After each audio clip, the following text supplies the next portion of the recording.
Hello everyone, welcome back to my channel. This is Musadiq. Since the last week, I'm really appreciated by the community for the support to my channel.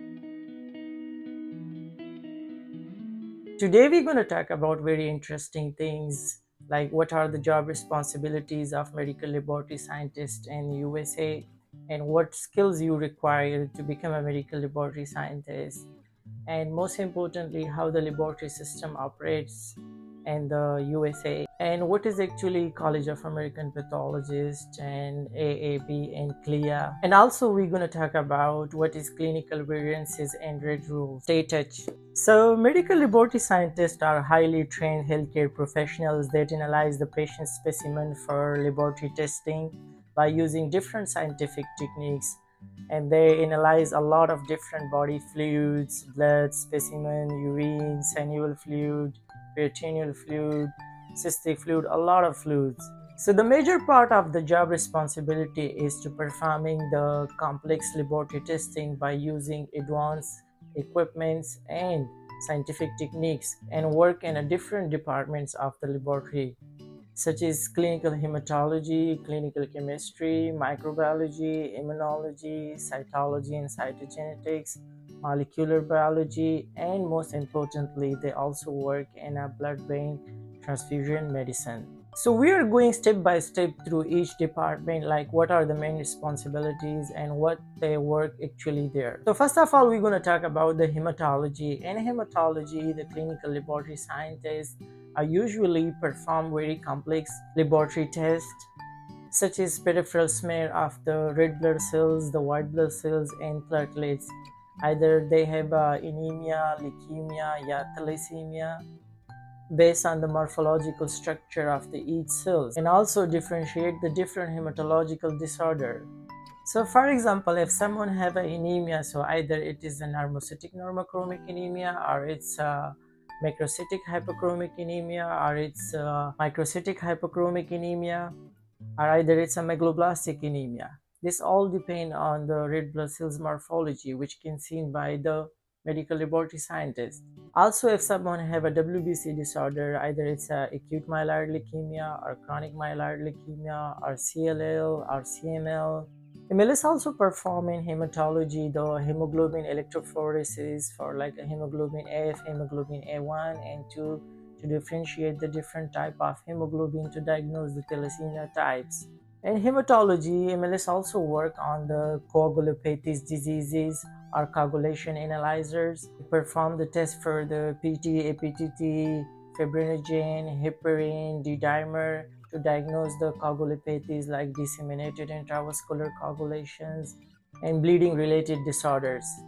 Now we're going to talk about the blood bank and transfusion medicine. In transfusion medicine, MLS perform very complex immunohematological tests such as blood typing for ABO and RH, antibody screen and antibody workup, either it is a anti-M or anti-K or anti-Li, and also antigen typing for specific cases, ABO discrepancy, cross-match, DAT testing, and antigen phenotyping. So in some cases, MLS perform the complex testing for the transfusion reaction workup, either it's allergic or delayed serological transfusion reaction, or it's anaphylactic, or it may be something else. And mostly these complex tasks are done by certain automated equipments or analyzers, that is Grifols, Reflexes, or some of the tasks may completed with the tube testing. If we talk about the clinical chemistry, so in clinical chemistry, most equipments are automated and mostly it's just the load of the specimen and all of the done by the analyzers. The main responsibility of the MLS is to look the pre-analytical, analytical, and post-analytical errors. Operating these analyzers are very complex tasks. Medical laboratory scientists also work on infectious diseases in clinical microbiology like blood culturing, urine culturing, other body fluids culturing, the plating, antibiotic sensitivity, and biochemical testing for bacterial differentiation and identification.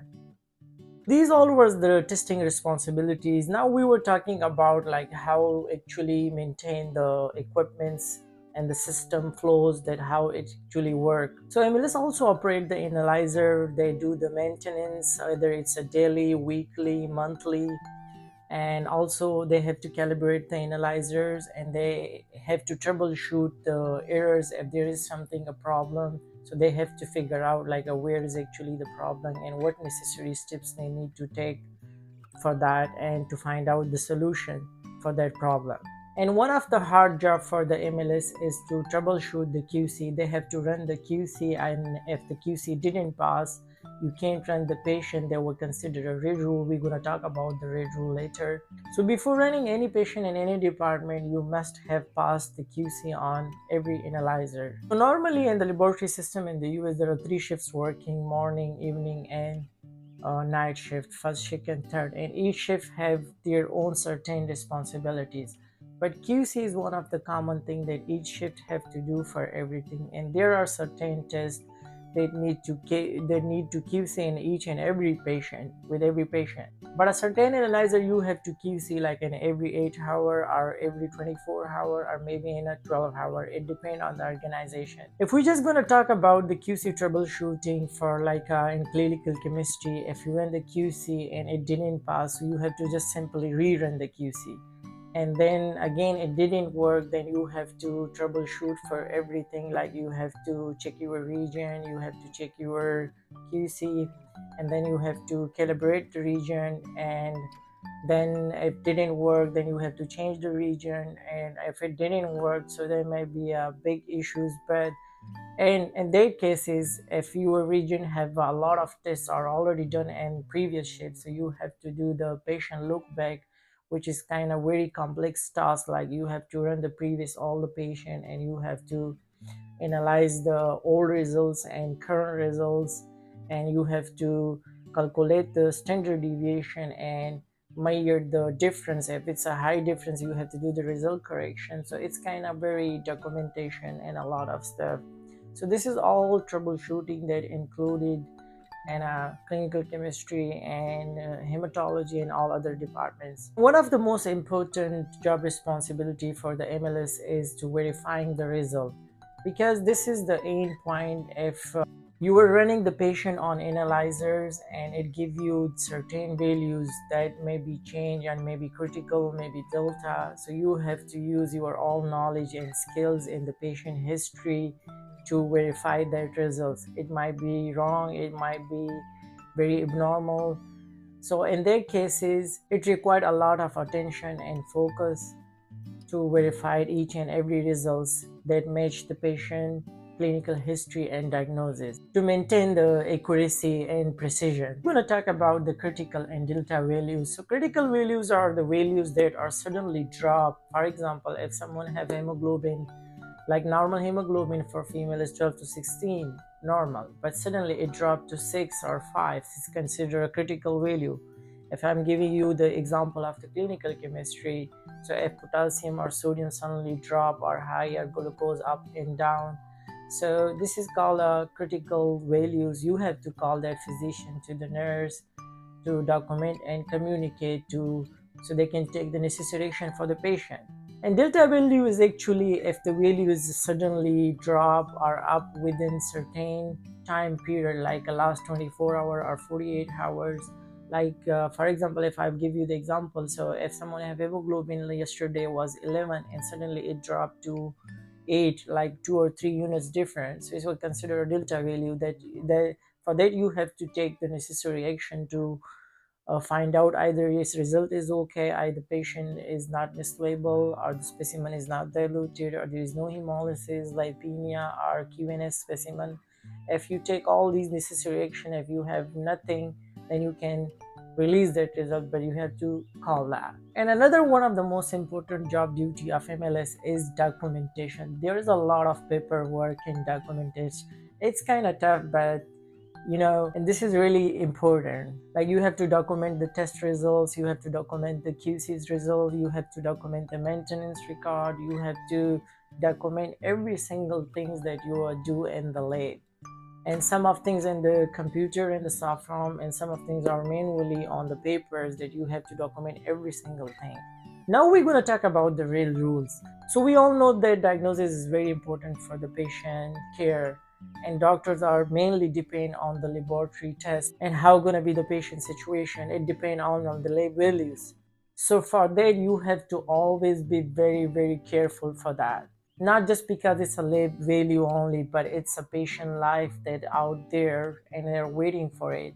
So that's why a lot of organizations set a certain policies for the red rules. If you mislabel any specimen, if it's critical value, we didn't call it, and if you run the patient without performing the QC, so we consider a red rule, and red rule means the job termination. This is necessary because you will not know if your result is accurate or not if you didn't run the QC.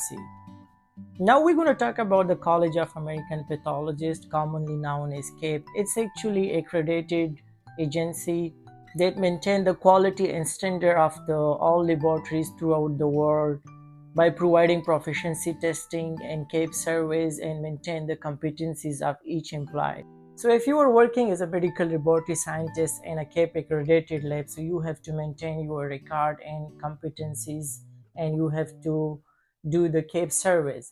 So competencies actually that may be 6 months, maybe 1 year, maybe 1 month, and you have to do that every year to make sure that you are doing the test in a right way with the patient.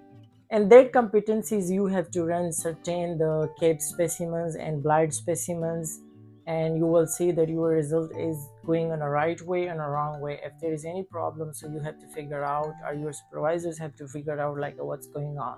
So this is all for like a maintain the quality and standard for even the lab and the employee both.